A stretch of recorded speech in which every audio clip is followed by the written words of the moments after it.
We're rolling. It's time for another edition of Political Breakfast. We are all here today on this Monday. Glad you are listening on WABE. Brian Robinson, our Republican strategist, is here. Tharon Johnson, our Democratic strategist, is also here.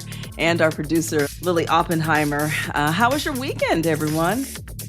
I'm up in New Haven, Connecticut, as we're taping right now. I do a little media training session up here for college students once a year. So this is that. So I'm coming to you live from the Omni New Haven. Beautiful territory, right? Yeah. The campus here is beautiful. Yeah, beautiful territory. Where are you, Tharon? In Athens. Say it with a little bit more enthusiasm, Lisa. You always act like, he's somewhere in the world, but I'm here at the Classic Center where I graduated. No, but it's just a tone. You were kind of like, what is he doing? Where is he these days? What beach are you on? No, not at the beach. No. But no, just back at the Classic Center where I graduated from high school back in 1996. And just shout out to all the folks who work here at this amazing Classic Center. It was built. We were the first graduating class here, and to have it still like up and running and providing so much for the citizens of Athens and the events is just a great job. Yeah. Well, a quick note, most of the staff at the CDC, they're still working from home after that massive shooting, a week ago. I don't think we really talked about it because we were live, I think, last week on WABE, but they're still working from home after that, that deadly shooting that took place that, still has a lot of people shook. That was pretty intense, wasn't it? Yeah, it was a senseless murder by I've been calling him a young man. Actually, as details come out more, this is not a young kid. I mean, correct me if I'm wrong. I think he's a grown man. Yeah. Who clearly is a person who suffered from mental illness. Lisa, there were so many warning signs. This guy apparently was suicidal. His parents and other relatives have called 911. And my heart goes out and my prayers go out to David Rose's family. As we are taping, there was a private service to commemorate his service and his time on this earth. And the last thing I'll say is this, here we go again. Another mentally ill person filled with hate gets access to guns that were apparently properly stored, but he broke into the safe and goes out and shoots 500 rounds. Definitely David Rose should be here right now. B-Rob reminded me of this last week, his academy speech. Every academy graduates, cadets, everybody who comes through police departments, they always have one speaker. And he was the speaker for his class. And he talked about running to danger, saving people. And now this man is gone. His wife, they had 2 kids. She's also pregnant. So it's just a very, very tragic event. Been very proud of DeKalb County, where I live, how they rallied around the Rose family. Because obviously there are going to be some big challenges for that family. Let's just keep them not only in our prayers, but keep them, in our minds when we go to the GoFundMe and give toward that. So that's glad to see how people have really come to their aid. When it comes to the vaccine stuff and some of this rage around it, and look, I don't know how much of this is about misinformation or lack of trust in public institutions, which of course is huge, and how much of it is just the fact that this guy was crazy. This guy just had some screws loose. I do think that this does bring to the forefront an issue that we as a society have to discuss. I'm not justifying anybody's behavior here, but there is a breakdown in trust when it comes to the public between public health officials and everyone else. I'm someone who believes what my doctor tells me. My doctor tells me to get vaccines, so I do. Mm-hmm. And then you go online and you just hear all of these people saying how dangerous this stuff is, how the vaccines aren't what they were when I was growing up in the 1980s. They've added all this other stuff to it that, we don't really know the long-term repercussions of the COVID vaccine. We don't trust anybody. We don't trust each other anymore. And that's, I think, the root of this societal issue. Yeah, and there was just a lot of criticism by employees of how, the Trump administration responded, specifically RFK Jr. So I don't think anything is helping at this point. Well, to go back real quick to what he's saying, yes, there are people out there that have been misinformed, who sees things on social media. This is a political show, so I think that you have to really then break down who are spreading these rumors, who are spreading these lies, who are spreading these things to make a man want to break into his safe and then go to a building where innocent people are working and shoot 500 times. So my thing is, Lisa, we need to call out those politicians, those people who are actually spurring, who are like continuing to amplify this misleading information, because we saw that it can have a negative impact on the way people think and feel. When it comes to the RFK stuff, I, again, don't know enough, but it raised my eyebrows and certainly raised concern for me when he replaced the vaccine board. I don't know what that's all about. That is of concern to me. And I think that we as citizens have to keep our eye on it. I think the public health community has to speak up on it, continue to do so. I know they have been. I can tell you, as the Republican here on the panel, I think the Republican view is, we're being told by public health officials that RFK is wrong, this is misinformation. But those same people, their credibility was hurt tremendously by the center right in this country during COVID. Much of what they were told they must do, that this must be done for public safety, turned out to not be true. And there were a lot of conservative voices saying that all along, and they were silenced, they were canceled. And that just caused a lot of deep ill will and mistrust. I am concerned, though, about the repercussions through the years if we don't continue to work on vaccines and encourage vaccine use. Real quick, let me speak up for sane people that happen to be Democrats and some Republicans. There were a lot of things that came out that was true. Sure, that these folks refuse to believe, right? So we're going to be fair.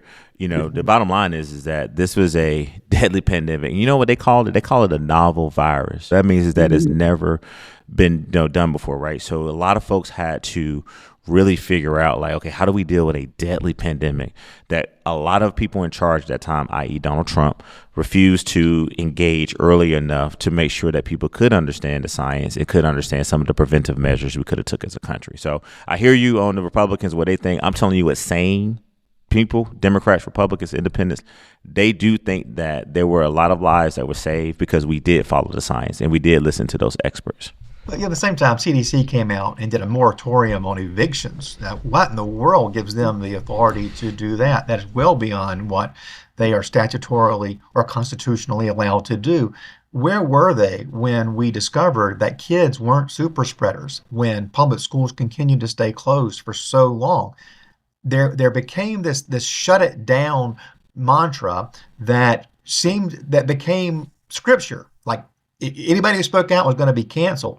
Again, I just think that local officials did everything they possibly could. They followed the federal and state guidelines. Yes, Brian Kemp was one of the few governors across the country that said, no, we're going to open back up. But they made the best decision at the time with the data they were provided. So I still doesn't think it constitutes a white male to break into his safe of his parents, who's mentally ill, who's filled with hate, to take the gun and then go shoot 500 rounds in the CDC and then kill a innocent black police officer who was there to protect and serve those folks. And now these folks are scared to come back to work because how many more white men are out there like him who clearly are showing the signs? That's what I want to make sure we get to the root of this issue. And the story is a lot of the staff, they're afraid to go to work because of the misinformation out there. They're targets. They feel that they're targets and they don't want to go to work. They feel that they used to be proud to go to work for the CDC and now they're afraid. They don't think it's a safe haven anymore.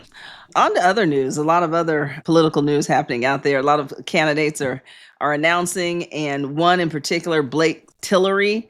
Not a household name, right? Blake Tillery. You don't hear a lot about him, but he wants to be lieutenant governor.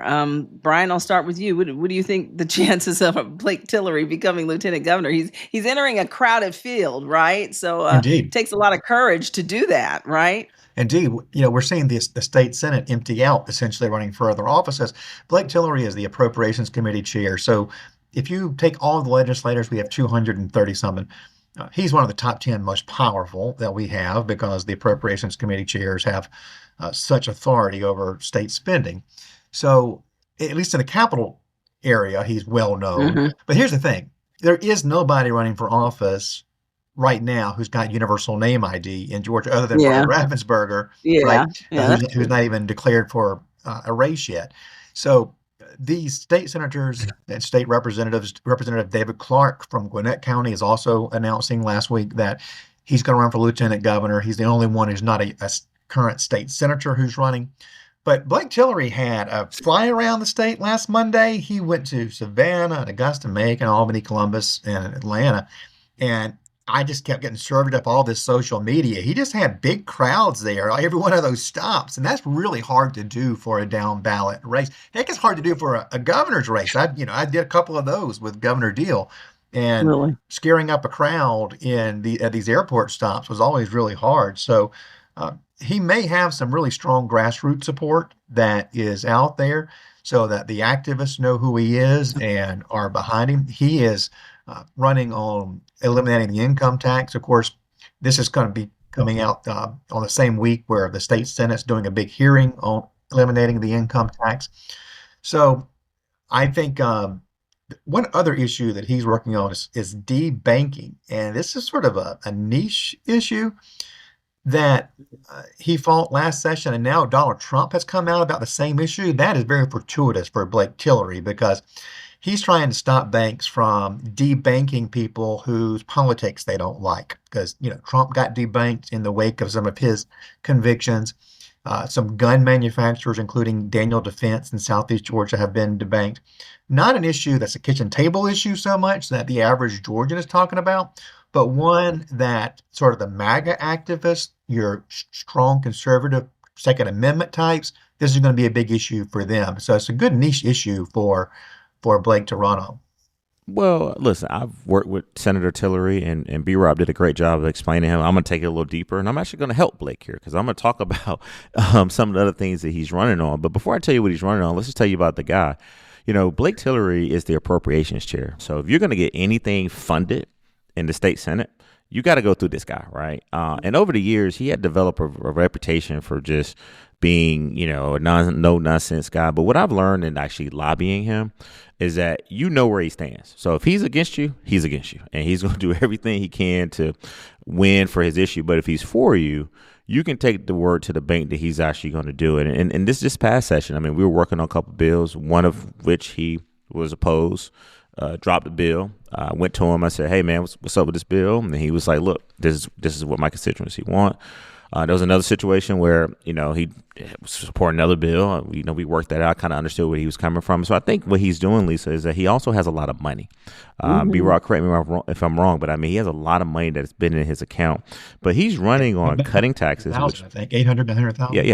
Yeah. And he's been able to save this money, Lisa, because a lot of folks you got to give to the appropriations chair in the Senate. Yeah. He's also has been called on by the governor, lieutenant governor, has been appointed to a lot of different positions. But he's running on cutting taxes. He's running on illegal immigration. Transgender issues too. These are things that he's all talking about. This debanking is a new one. But I think, keep a close eye on this guy because he's a Vidalia Republican down in South Georgia, has a good practice. I think he's a trial lawyer, right, B-Rob? So he's developed, pretty extensive business for himself. I think he's now the fourth person in the lieutenant governor's race. You got my boy Steve Gooch. You got, of course, Kennedy, who has great hair, by the way, and just a chiseled face. The guy just looks so believable. Now you got David Clark, and then you get this firebrand, right? This fire redhead, Blake Tillery, who Democrats and Republicans respect, but he is going to be very conservative and very aggressive in a Republican primary. So, Blake, you're welcome. I did what I said I was going to do, talk about your candidacy. Look forward to working with you next session, and I just need as much money as you can provide for the people of Georgia and for the clients that I serve. Well, Blake, Blake is a trial attorney, but he's also he's a small town attorney. So it's one of those, you take what comes through the door kind of business, right? So he's a small business owner. They have a law firm. So they also do, he's the county attorney down there. He does that kind of work too. So, it's not as specialized when you're a country lawyer, Brian, you mentioned Brad Raffensperger. Are either of you hearing any rumblings yet about what he's going to do? Yeah, he's going to be getting in the governor's race. I don't know exactly what their timeline is, but he is? Okay. That's the plan. Yeah, for sure. Okay. Yes. And I'm not telling any secrets there. He's been making a lot of phone calls, so it's out there in the ether that he's going to do that. And that certainly creates an interesting dynamic. I was You've gonna got say that's an interesting twist. Yeah, it really well, does. you've got Burt Jones there with the Trump endorsement, and so hard to say anybody else can own the MAGA lane of the primary. The MAGA vote in Georgia is, I don't know, 25, 30%, something like that, probably. And so that's a good base for Burt Jones to build off of. And, it leaves Raffensperger and Attorney General Chris Carr kind of fighting over the same group of voters. The thing that's going to be most important is that one of them get enough, or both of them get enough, that they prevent Burt Jones from getting over 50.1%.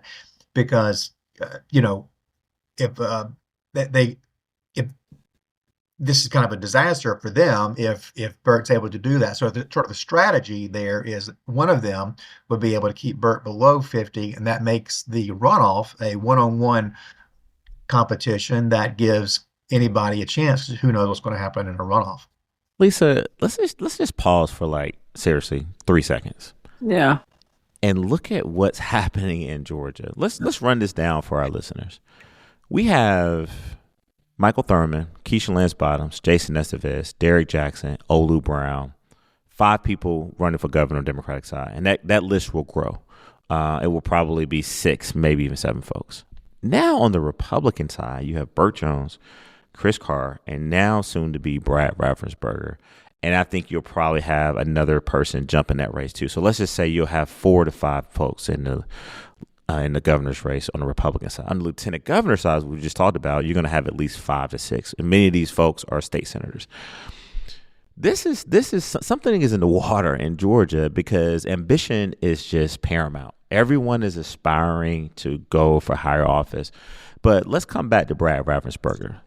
The fact that he's actually running in this race and getting in, by the way, later than Thurman. Everybody's been talking about Democrat side. Thurman gonna run. At least I want that same talk that you were doing about Thurman with Raffensperger. Where he at? When he gonna lunch? What's going on? That was your thing. Why he waiting so long? Right? Well, here's the difference between Brad Raffensperger and Michael Thurman. And Thurman wouldn't mind me saying this. Brad is rich. He got loan money. He got that money which you sell companies or two.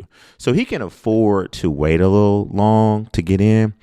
The challenge is going to be now you're going up against Burt Jones, who has the Trump endorsement, who also got loan money, right? He got family money, his daddy money, he got his own money, right? So then Chris Carr is still out here, and there's still a lot of people supporting him. So Brad getting in this race, Lisa, get your popcorn ready. Can you imagine the debate when they revisit 2020? When Burt Jones has to then defend what his president and the Republicans president and all of our president did to try to overturn democracy, to encourage people to break the law, Brad is going to have to defend that. And Burt's going to go on the attack. And then Brad is going to then turn around and say, Burt, you were one of the few people who tried to deny the election. And then where does Chris Carr get in? Like how radical can Chris Carr get? What is he going to say to do it? So this is about to be a very deep conversation, almost a dissertation on what happened in 2020 and what makes Republican voters attracted to vote for either one of these gentlemen to go on to be their nominee. Brad is going to have to come with it, B-Rob. He better buckle his chin strap and be ready to use all of that money because there's going to be so many tapes, footage, videos, and trying to make him not supportive of Trump. But there may be a lane for him. Because not everybody in the Republican Party, Lisa, just like B-Rob, I spend a lot of time with these right Republicans. I talk to them as much as they would talk to me. They won't tell you this, but they're not happy about some of the things that's going on in Washington right now. Mm-hmm. But they like that the president is, quote unquote, trying. His immigration numbers, people concerned about that, how he's handling it in the U.S. Inflation is up. Some of the core issues, like Ukraine, the war still going on. He's literally rolling out the red carpet. Not lying. Rolled out a red carpet for Putin. Still no deal. But his numbers, Trump numbers, still remain the same. So I think it's just going to be an interesting dynamic on the Republican side. And whoever prevails as the Republican nominee and Democratic nominee, and our side, he or she, on the Republican side, he is just going to be so battered and bruised because they're going to have to just continue to fight for themselves in a primary season that's going to be full of attacks. It's going to be politics at its finest, right? Yeah, it should be. It's going to be a battle royale on the Republican side and on the Democrat side, for that matter. It's going to be fun to watch. It's going to be interesting to see, though, what could happen is the Republican field is still smaller than the Democrat field. And you've got Burt Jones as a self-funder. He's put $10 million in. We've discussed in the past about why it's not in the governor's campaign account where it should be. And you got Brad Raffensperger, who is a potential self-funder. Is he going to put in $10 or $15 million? You got Buddy Carter in the Senate race saying he's going to put in $10 million of his own money. So what happens when the Republicans are that's $30 million. So let's say Brad does 10 million. That's 30 between the three of them. That's going to take up a lot of Georgia airwaves, right? And so it's going to be Republicans that people are seeing bloody each other up. The Democrats right now, and they're certainly posting some decent money, on their side, but we're not seeing $10, $15 million in one account for any of the Democrats. It's going to be much harder for them to show Georgians their messaging during that primary, which may benefit Democrats in the general because maybe they won't be as bloodied up other than internally. Maybe there'll be some hard feelings amongst Democratic voters over some of the campaign tactics that will be used over the next 8 or 9 months. But right now, it looks like the Republicans are going to have a much bigger pot of money to be driving messages against each other in the spring. It's going to be a bloodbath, huh? We'll see. We'll see. I think it'll somewhat show depending on what polling shows, and I think this is going to be true on both sides. If you've got one candidate who is out ahead of the others, and let's say on the Republican side, that's Burt Jones because he's got the Trump endorsement and the other two are kind of fighting for voters in the same lane. And the strategy of the other two is to keep Burt below 50%. You go negative on Burt Jones if it looks like he may get over 50, and you got to bring his numbers down a little bit. Same with the Democrat side. There's somebody who looks like they're going to get over 50. Somebody's got to come in and knock them down and go negative on them and give reason to not vote for them to voters. And if you got polling showing that two people are neck and neck to get that second spot in the runoff, then that's another reason why you would go negative. You got to drop your other candidate, your opponent down. And so you may get somebody who's number one in the polling get left alone if they think he can't get over 50. And then number two and number three are going at each other, spending a lot of money, tearing each other apart. So I think that's true on both sides of the aisle. Real quick, Lisa, I think the fact that Trump and the Trump endorsement got put out so early, now it makes more sense to me. They had to clear the way to make sure that MTG, Marjorie Taylor Greene, was not going to run. Check. There had to be a conversation about Kelly Loeffler, who is Small Business Administration, who can also self-fund. There's a lot of money on the Republican side, right? All these self-funders. Democrats, we just working class, hard-working people who can maybe shoot $200,000 to our campaign. That's all we can do. That's it, $200,000. But we're talking about millions of dollars. And now, ask Keisha Lance Bottoms Summers at her Martha's Vineyard home. That's right. That working class hovel there, Martha's Vineyard. For people who go home with dirt on their hands, the ones who shower at night. To all of our listeners, B-Rob, I had to give him a little tutorial last week about how all these black folks. We're all there this week. Yeah. He knows now. And see, he been talking to his little black friends, and so he says, "Well, where are all my black friends at? I can't meet with them for lunch and can't have breakfast this week." Well, B-Rob, yes, we take over Martha's Vineyard. It starts like late July, and then some of us stay there until about Labor Day. But there are a lot. Trust me, as you've been there, Brian, I'm sure, because it was the Kennedys and those houses in Martha's Vineyard are not that expensive. All right, so I want to make sure that Keisha don't need me to defend her. Nobody who buys a house in Martha's Vineyard don't need me to defend them. But contrary to what you may believe, Brian, they're not that expensive. Most of them are older than the house that you and I live in, it's just no expensive. air. But anyway, you get me off message. A lot of them don't have air. There you go, Lisa. A lot of them don't have air, and most of the time you out. What is it? Inkwell, Oak Bluff. What is it? All these places, you just see all these people in the lake and they doing yoga. Rob, ain't not wrong with black folks just getting together, man, for health and wellness, and to try to really get some relaxation time with all this toxicity. That's one of your words, B-Rob, you use toxicity. Yes. In this country. Anyway, let me get back on message. Wrap this up. Back to Brad Raffensperger. Lisa, and this is a question to Brian. Brian, does Brad Raffensperger really get in this race? One, because he feels like, I've earned it. I was a Secretary of State. I was the top vote getter. You've said that time and time again on this podcast, and I believe there's a true path for me. So I've earned it. Or two, does he get in this race to say, you know what, I just can't sit back and let the party, who, by the way, criticize him, some of them abandon him, to go down this track. So I believe that I'm the best person to go up against a Democrat in November. Like, what's the strategy of him getting in now? Because I don't know the answer to that. I got to think that he's looking at the numbers, right? Clearly, he's a Secretary of State. He knows what the votes are. Check. Two, he can self-fund. He can raise money. But he has to know that Donald J. Trump, the President of the United States of America, is going to do everything he can in his power to make sure he keeps him out of winning that primary. Yeah. Boy. Yeah. I remember how. It is something that we'll have to see play out. But certainly, I don't think any serious person advising Brad Raffensperger thinks that that's not going to happen, that Trump's not going to engage and go at him directly. You have to bake that in. Now, I do think in the Raffensperger camp and in his mind, he's like, are they going to do anything to me that they didn't do in 2022? Yeah, I remember how worn down he was during that time, but he didn't quit. He didn't quit. And I really admired him for that, because he didn't quit. Yeah, you know, he was getting pounded on all sides, and he just kept it going. He kept it moving. So, and I think for Raffensperger and Chris Carr, I think this is true for both of them. And of course, I'm close to both.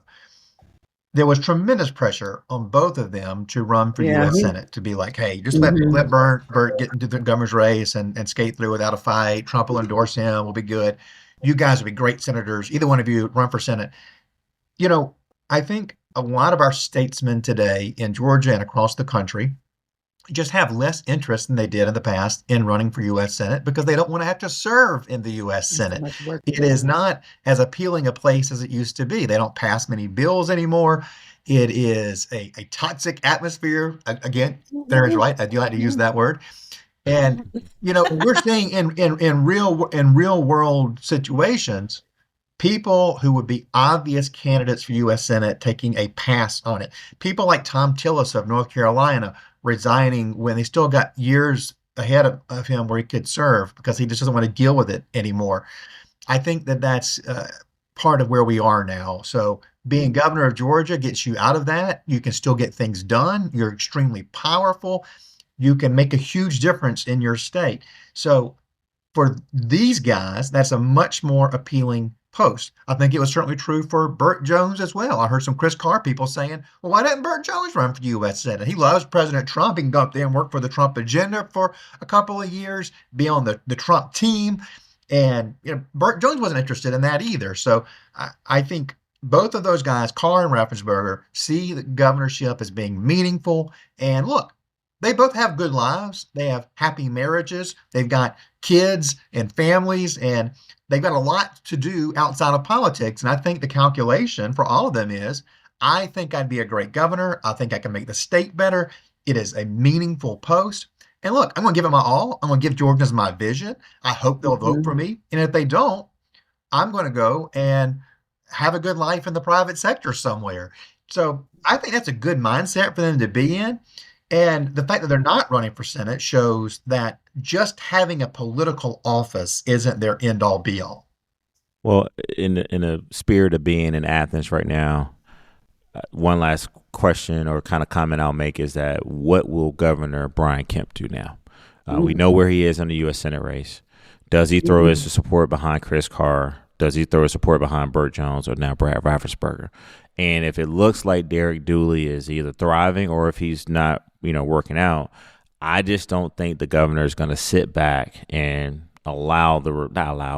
sit back and not involve himself in electing the person who he believes is the best person to go on in November next year. So just like the Democrats, it's about electability. Now with Brad Raffensperger entering this race, it definitely broadens the conversation, because up until now, Lisa, it's been moderate to conservative Chris Carr, who a lot of people like. He's an Isaacson Republican, which not many of them are left in the world, versus a MAGA supporter that's going to have the support of the president. That's been the narrative. How is Chris Carr going to get Republican voters who right now are lined up unwaveringly behind Donald Trump?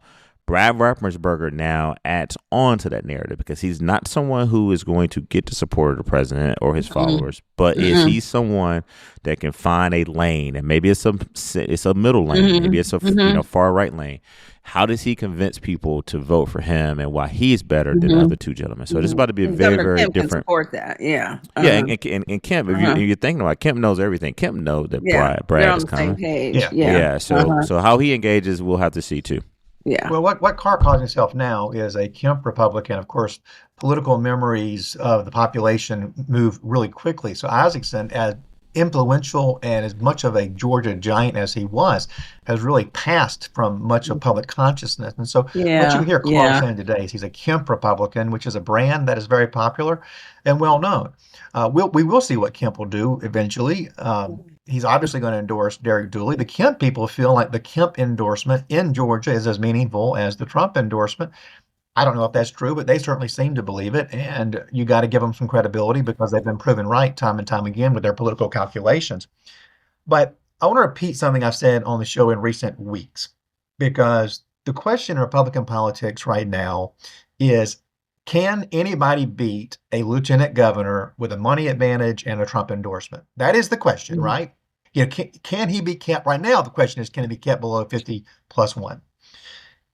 Raffensperger and Carr simply have to be better. And I say simply, even though it's not simple. You got to have enough money to talk to voters, to touch voters, but they've got to be better. They've got to be more likable. They've got to be seen as more credible and capable in this campaign trail. And down ballot, I would say no. A huge money advantage and the Trump endorsement would be insurmountable. In the governor's race, people want to see you. They want to hear you. They want to be in a room with you. They want to like you. That's going to be the angle for Carr and Raffensperger. They've got to keep their positives up. They've got to have a vision for Georgia. And I think somebody needs to stumble onto an issue that catches fire, that rises above it all. Everybody else is going to have a cookie cutter campaign. If you go out there and you hit on an issue that is on voters' minds that nobody else is talking about, and maybe it's the price of housing in Georgia, maybe that's one of those issues. Affordability is something that I'm hearing a lot of rumblings about. I'm hearing that 60% of Georgians live paycheck to paycheck. If there's somebody out there, and remember, the Republican primary today is much more working class than it used to be. I guess they all go to Martha's Vineyard in June before the Atlanta black folks show up in July, as Tharon was saying. But so that affordability issue, I think, has a lot of resonance. Who can drive a convincing message on that? Is it a guy who used to be economic development commissioner like Chris Carr, somebody who knows about bringing jobs and prosperity to the state? Is it somebody like Brad Raffensperger, who built a business from scratch and then sold it for huge sums and employed a lot of people along the way? Maybe so. All right. Well, we'll pick up the conversation next week because there certainly will be more to talk about and probably more candidates jumping into the race. So thanks, guys, for your perspective. I know you guys got a busy day. Both of you are speaking to folks. Brian, what are you doing? You're speaking to some kids, some students. I'm teaching some Yale students today. Yeah. Yale students. Yes. I do this every year for the Buckley Institute. William F. Buckley, founder of National Review. He's got a group here. Oh, nice. So they bring me up every year to do some training with kids. And Tharon, you're doing what? You're speaking where? I'm in Athens, Georgia, speaking to the Law Enforcement Community Engagement Conference, where all these great women and men who go out here and put their lives on the line to protect us. The theme, Lisa, is engage, empower, and educate. And also just want to give a shout out to all the black people who have gone to the vineyard, who's still in the vineyard, and who's going to be there in September. Guys, it drives Brian crazy that y'all got some money that y'all can do there. And then also, lastly, shout out to the tour. They're elites. They work all them working class black people who up in the vineyard. Don't let Brian success shame y'all. Y'all earned it. Y'all took that ferry ride. It's expensive. And shout out to the tour championship that's in town. It's amazing opportunity for people to learn about the philanthropic giving that this organization gives, and in the honor and memory of Tom Cousins, who passed away unfortunately, with the East Lake Foundation. Definitely want to give a shout out to Alex Urban and all the great golfers that are coming, the 30 best in the world. But the money that they give back to the community is something that I want to compliment them on publicly. All right. Y'all have a good week. Thanks, We'll guys. check in next week.